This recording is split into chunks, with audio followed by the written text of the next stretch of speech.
안녕하세요. 오늘도 서현살롱을 찾아주셔서 감사합니다. 저는 40대 초반 애청자 여성이에요. 살다 보면 어느 날 문득 이런 이야기를 직접 하게 되거나 혹은 다른 사람으로부터 듣게 되는 순간이 종종 생기더라고요. 세상은 계속 발전해 나가고 갈수록 풍족해지지만 반면에 우리네 삶은 자꾸만 팍팍해진다 하는 얘기들 말이죠. 그래서인지 요즘 사람들을 보면 소위 영웅 이야기에 갈증을 느끼고 환호하는 경향들이 있더라고요. 그 중에서도 가장 인기 있는 영웅들을 꼽자면 우리네 삶과 가장 가까이 맞닿아 있는 분들이 아닐까 싶어요. 하나의 생명을 구하기 위해 자신의 몸을 서슴없이 내던지는 소방관 분들이나 약자의 권리를 위해 힘쓰는 정의로운 변호사, 또는 삶의 갖은 역경 속에서도 자식을 위해 희생하는 우리네 부모님처럼요. 물론 제 삶에도 평생을 존경받아 마땅한 영웅이 한 분 계세요. 그분은 바로 제 친정 아버지세요.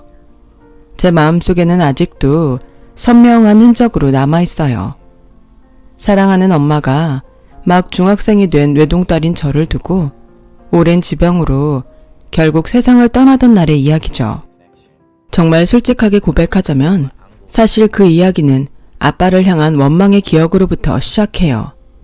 아빠가 밖으로만 나돌고 엄마의 병수발과 가정에 소홀한 사람이었냐고요? 그런 건 전혀 아니었어요.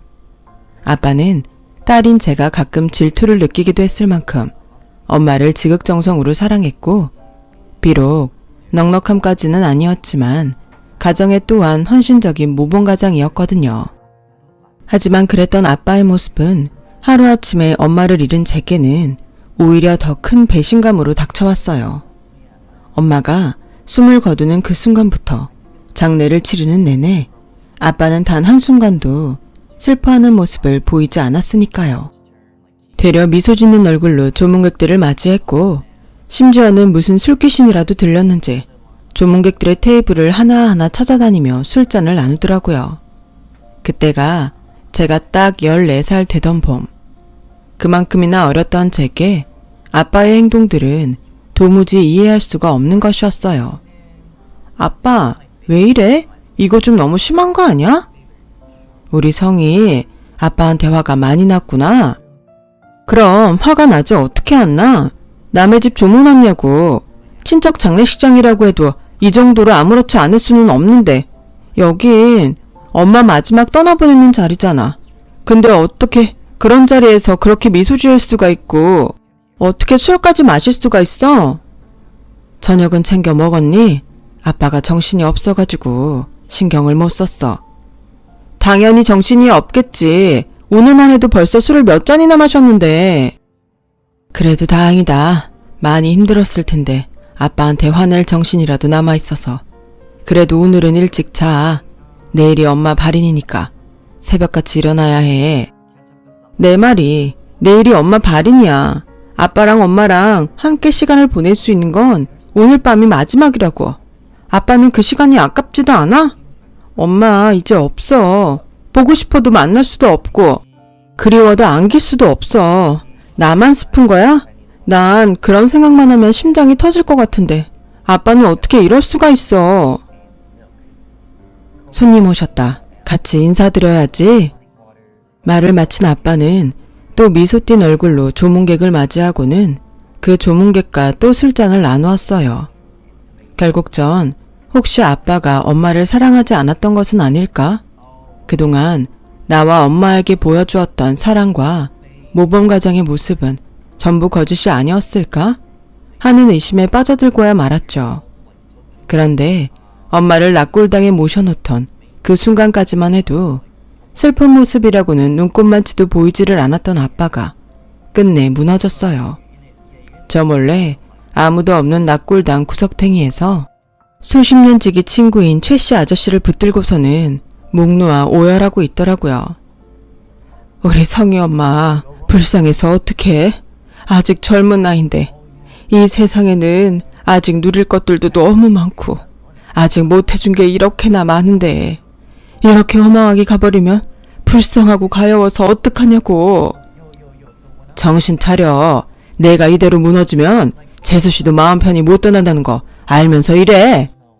내가 그 재수씨 첫사랑이고 남편이다. 그래, 이해한다. 아니 솔직히 나로서는 짐작조차 가늠하기 어려운 슬픔이겠지. 그래도 지금껏 잘 참아왔으니까 딱 지금 내 앞에서만 울어. 대신에 성희 앞에서는 다시 씩씩하게 이겨내자. 네가 성희 아빠야. 아직 어린 성희한테는 이제 너 하나밖에 없고. 힘들어도 웃어야지. 슬퍼도 의연해야지. 내가 성희 아빠니까. 한참을 더 목 놓아 흐느끼는 아빠를 몰래 지켜보며 그때 전 깨달았어요. 아빠 또한 나만큼이나 아프고 힘들었다는 것을요. 아빠는 남편이자 아버지이기에 참아야만 했을 뿐이었어요. 엄마의 마지막 길을 추모하기 위해 힘든 걸음해주신 조문객들께 남편으로서 진심 어린 감사를 전하기 위해서라도 예의를 차렸던 것이었어요. 조문객들을 미소 지는 얼굴로 맞이하고 그분들께 술잔을 건네면서요.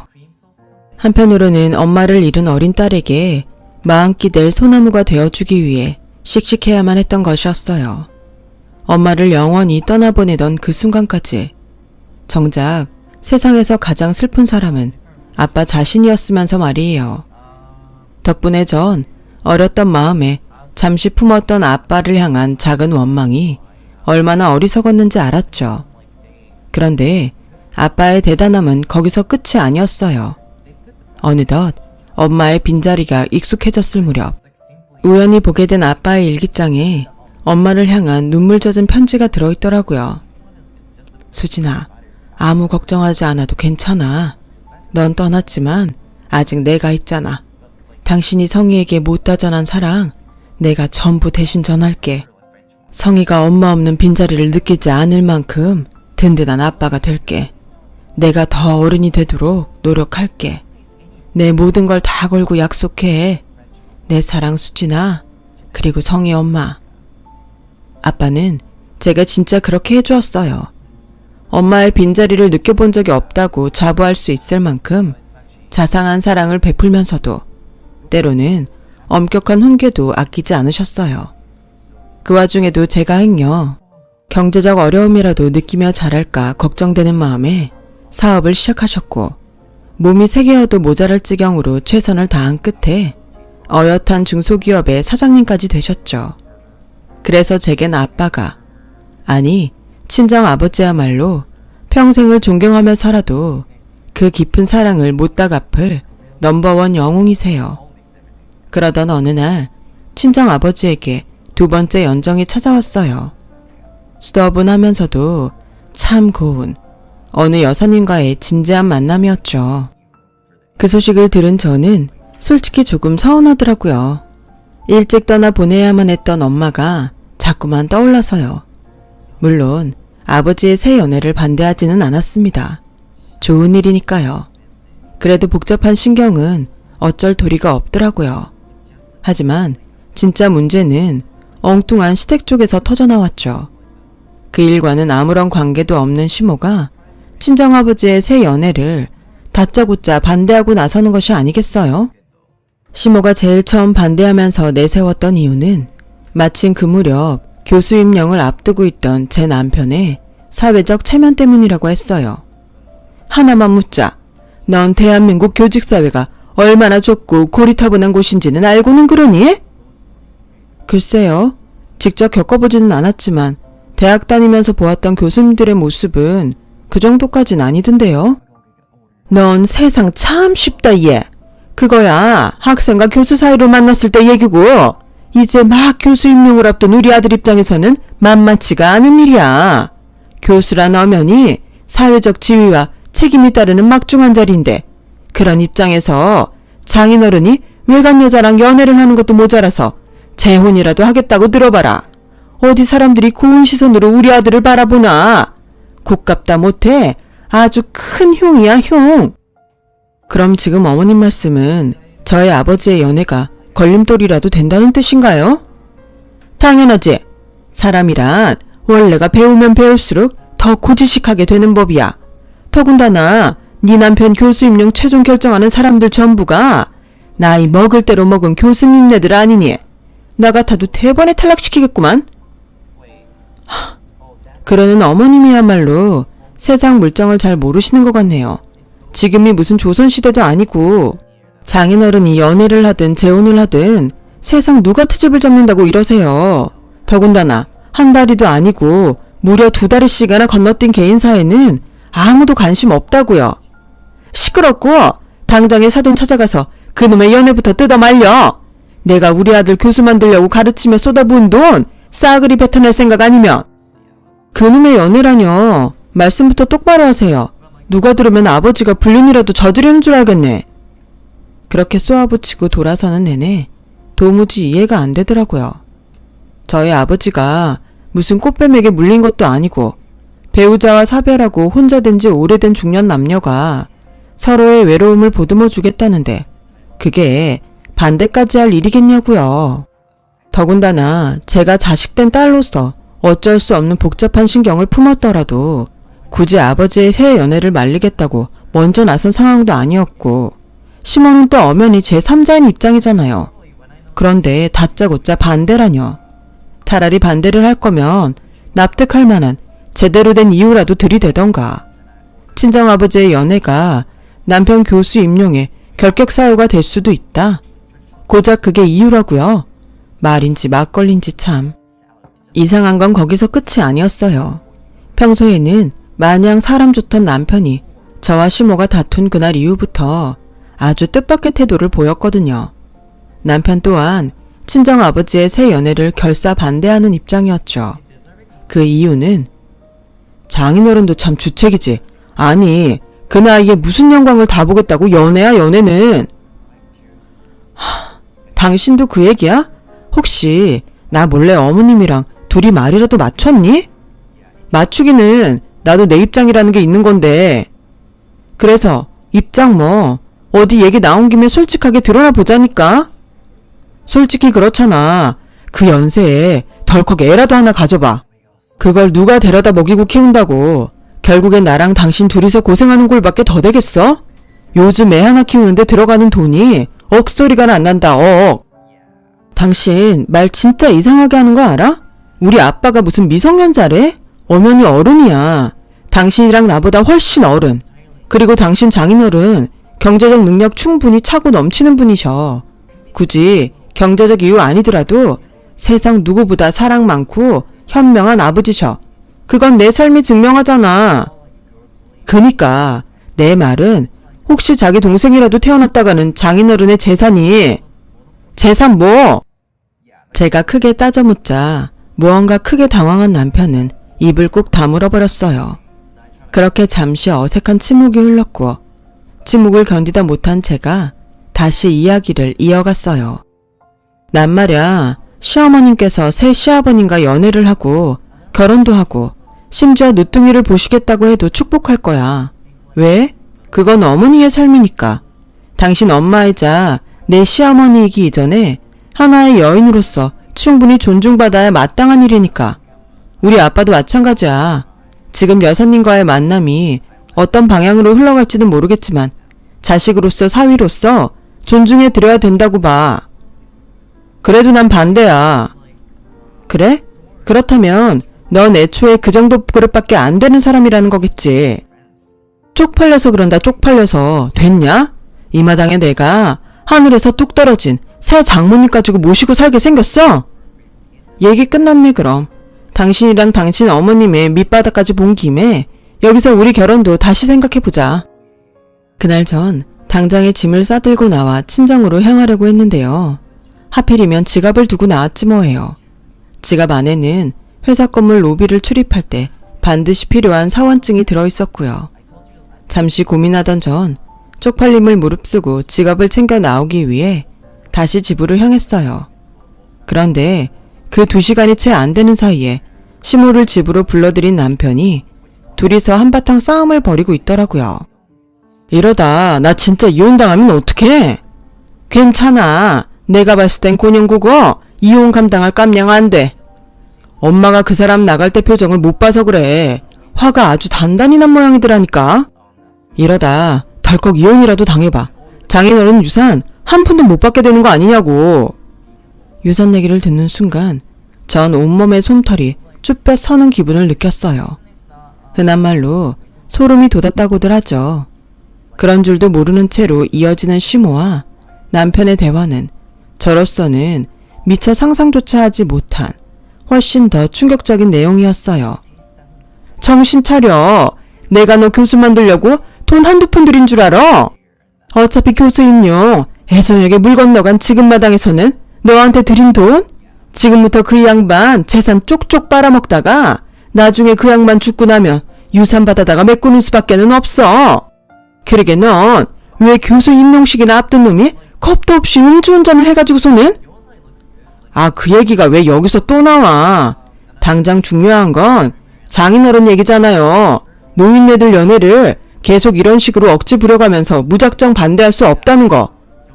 반대 안 하면 지금이야 내 안 사람이 외동이니까 그 집안 전 재산이 장차 너의 것이 되는 셈이라지만 사돈이 덜컥 재혼이라도 해봐라.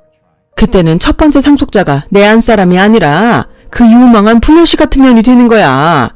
그나마도 두 놓친 애들 사이에서 애라도 하나 덜컥 생기면 남은 유산마저 반으로 뚝 나눠야 할지도 모르고. 그럼 나더러 어쩌라고요. 계속 반대하다가는 이혼당하게 생겼지.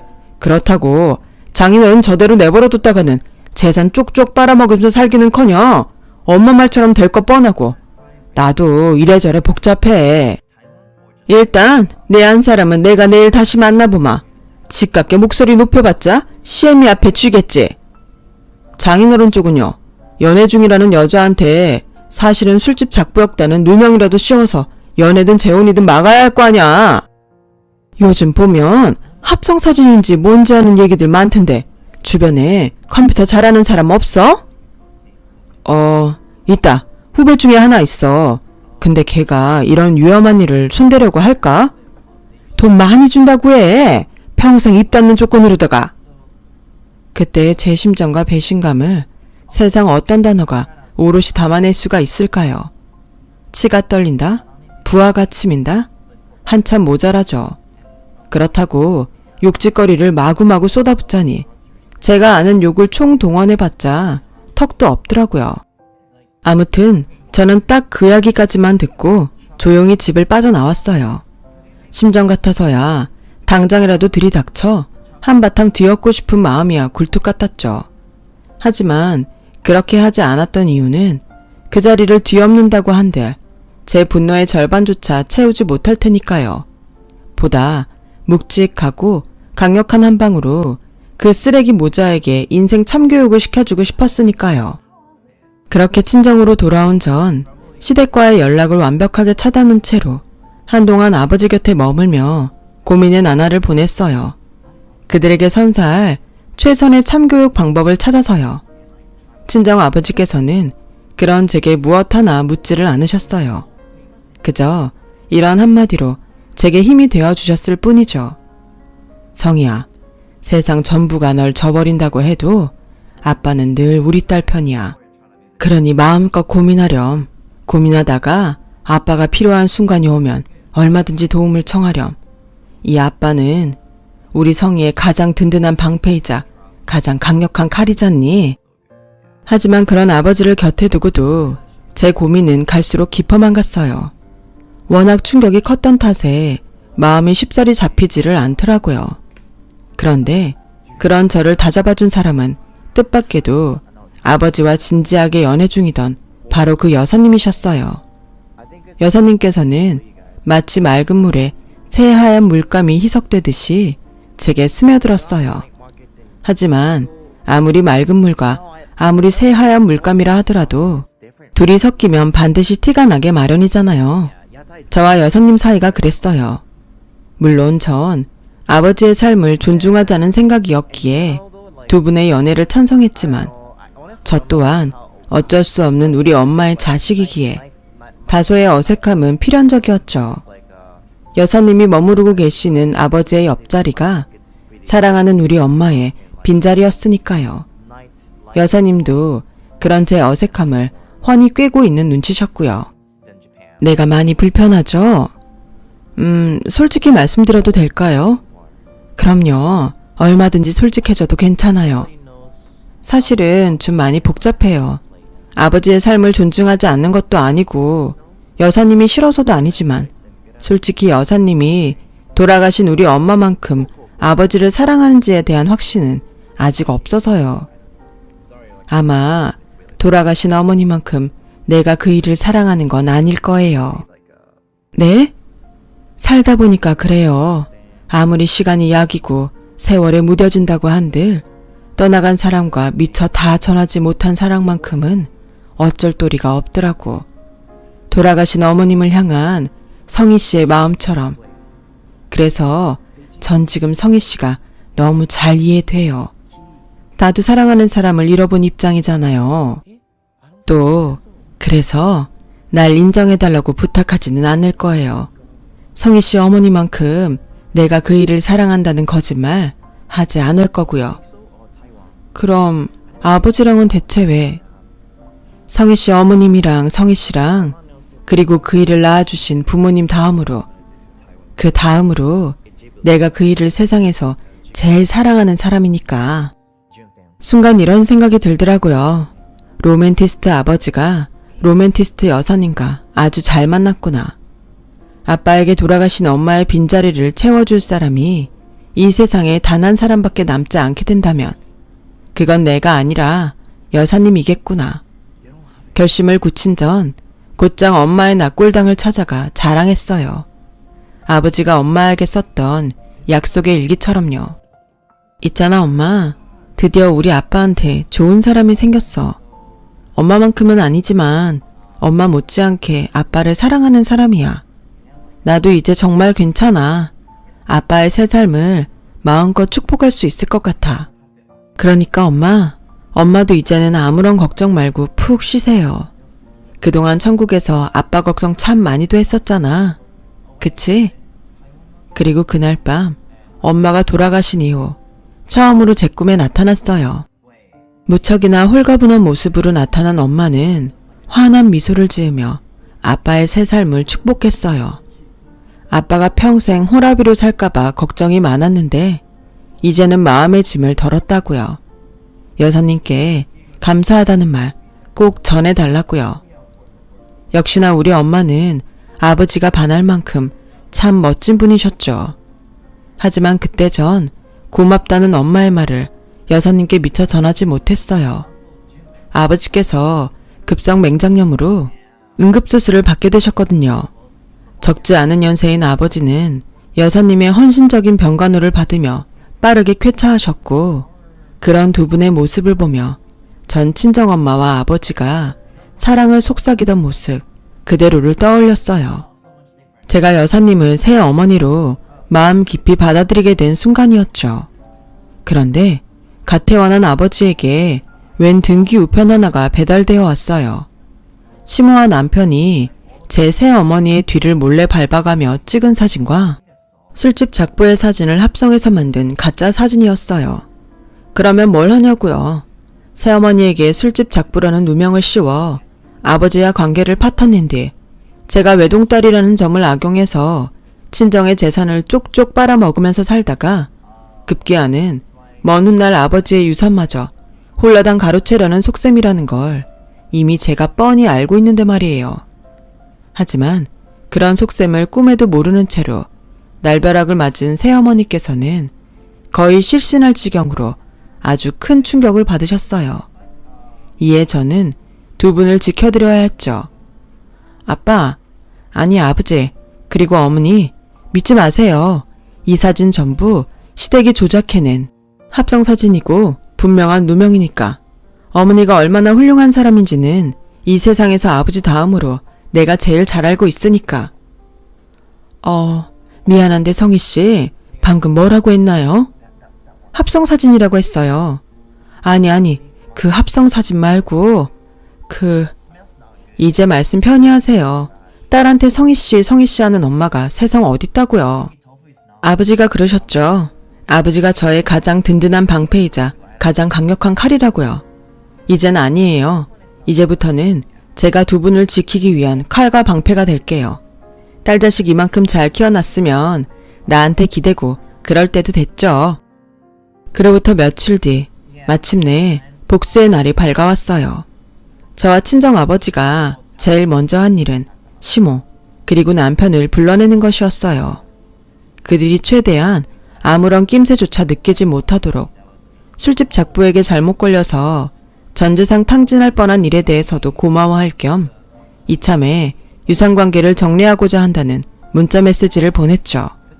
그러자 신이 나서 달려오더라고요. 그들이 도착한 자리에는 저와 친정아버지 그리고 정장을 쫙 빼입은 최씨 아저씨가 함께였어요. 그 외 있잖아요. 친정엄마의 발인이 있던 날에 아버지가 낙골당 구석에서 붙들고 목 놓아 오열하던 바로 그 수십 년 지기 친구요. 아무튼 시모와 남편은 정장 차림의 최씨 아저씨를 유언장을 공증할 변호사라고 생각한 모양인지 아주 시시덕거리고 난리가 났더라고요.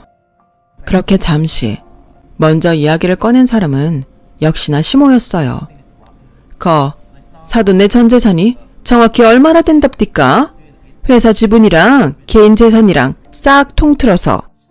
저의 아버지 재산이 얼마나 되는지가 그렇게 중요한 문제인가요? 맹장 수술은 잘 끝났냐? 건강은 좀 어떠냐? 뭐 그런 인사도 없이 다짜고짜 너무 노골적이네요.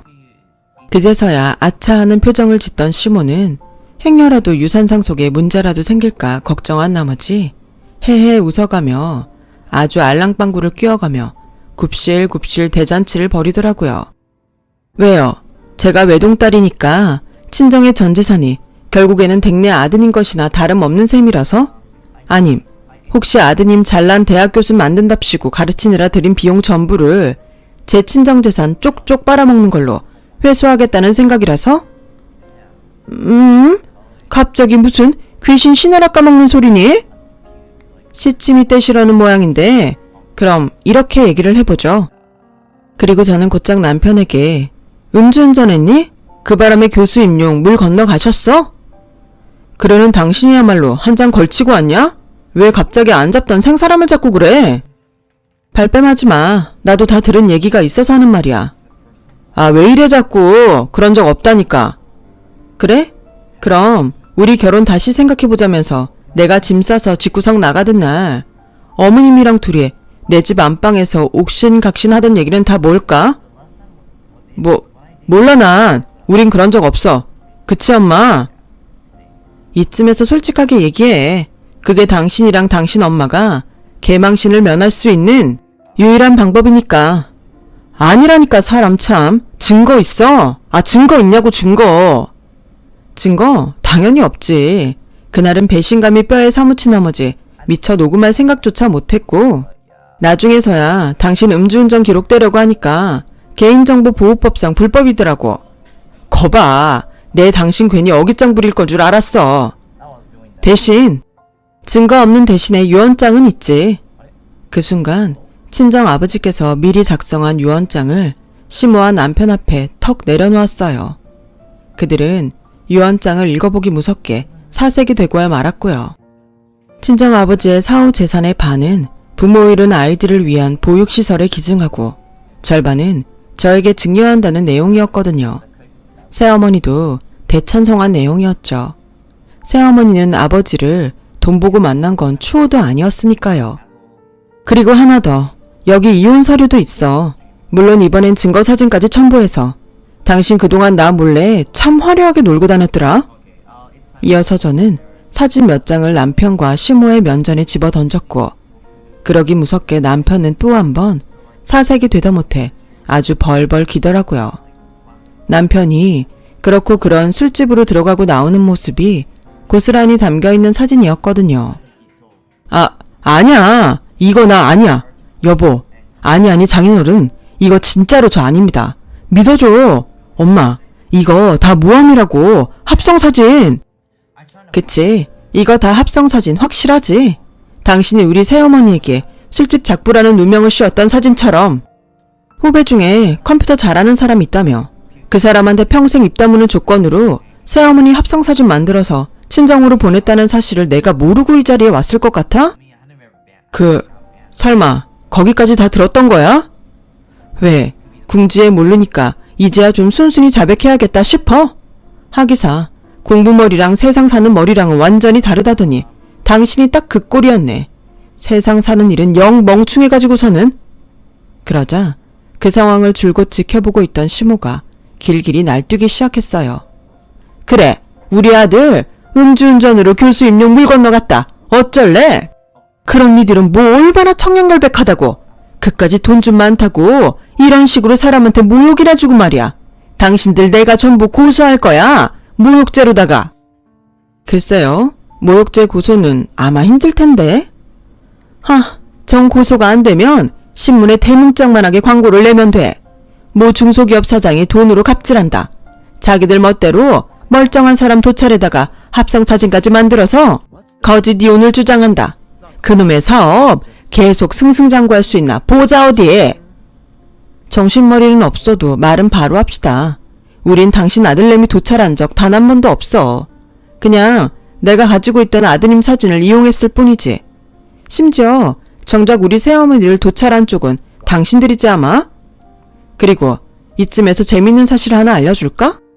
아까부터 함께 자리에 계신 이분 말인데 사실 유언장을 공증해 주실 변호사 아니야. 수십 년 절친인 아버지의 부탁을 받고 우릴 도우러 오신 신문사 기자님이지. 너 키어이? 말 조심해요. 칼자루 진 쪽은 우리니까. 기자님이랑 벌써 신문기사 제목까지 정해뒀거든. 충격. 불법 사진 합성 기술의 천태만상. 이대로 괜찮은가? 어때? 제목부터 벌써 재밌을 것 같은 느낌 딱 오지 않나요? 그래서 하고 싶은 말이 뭐야? 우리한테 원하는 게 뭐냐고 대체? 첫째, 이혼 서류에 얌전히 서명할 것. 둘째, 나와 우리 부모님의 삶에서 영원히 꺼져줄 것. 뭐 그렇게 못하겠다면야 동네에 방네 망신살 제대로 뻗쳐가면서 진흙탕 싸움 제대로 벌여보던가. 난 자신 있거든. 시모는 한참을 말없이 전전긍긍 고민했어요. 그리고 남편을 부추겨 이혼 서류에 서명을 하게 만들더니 그 즉시 둘이 함께 뭐가 빠져라 도망을 쳤죠. 전 그런 모자에 꼴사 나온 뒷모습을 향해 마지막 한마디를 던지면서 비로소 모든 사건에 종지부를 찍었어요. 소금까지는 안 뿌릴게. 어차피 당신네들 인생이야 음주운전으로 교수 임명 물 건너간 순간에 끝장나버린 셈이니까. 그게 벌써 몇 년 된 얘기네요. 이후 아버지와 새어머니는 세상 모두의 축복 아래 행복한 결혼식을 올렸어요. 배우자를 잃었던 슬픔과 빈자리를 서로 의지해가며 알콩달콩 결혼 생활을 즐기고 있죠. 전 시모와의 싸움에 승리한 덕분에 아버지로부터 가장의 책임을 순조롭게 넘겨받게 되었어요. 저의 영웅인 아버지께서 영광 가득한 은퇴식을 맞이하는 날이었고 아버지가 평생 절 지켜주었던 것처럼 이제는 제가 두 분을 지켜주겠다는 다짐을 되새기는 순간이기도 했죠. 시모와 남편이 어떻게 되었는지는 사실 잘 몰라요. 굳이 관심 줄 필요조차 없는 족속들이니까요. 다만 드문드문 들려오는 소식에 의하면 남편의 인생은 그야말로 폭삭 망해버렸다고 해요. 요즘처럼 음주운전에 대해 예민한 시대에 교수 임용은 넘보지도 못할 머나먼 별이 되어버렸고 그나마 입시학원들을 전전하고 있다고는 하는데 그마저도 여의치 않은 모양이더라고요. 왜 학부모님들 정보력이 경찰 뺨칠 정도로 엄청 대단들 하시잖아요. 남편이 전전하는 입시학원들마다 오래지 않아 음주운전으로 교수 임용에 낙방되었다는 소문이 쫙 돌기 일쑤래요. 당연히 매번 해고 처분이고요. 사람이 사람답게 살아야 나중에도 좋다는 걸 원수 같은 사람이 다시금 느끼게 해주다니 인생 참 재밌는 것 같습니다. 제 얘기 들어주셔서 감사드려요. 항상 건강 잘 챙기시고 좋은 날들 보내세요. 여러분, 사연 댓글에 응원과 현명한 조언 부탁드려요. 좋아요와 구독은 저에게 큰 힘이 됩니다. 오늘도 좋은 일 가득하세요.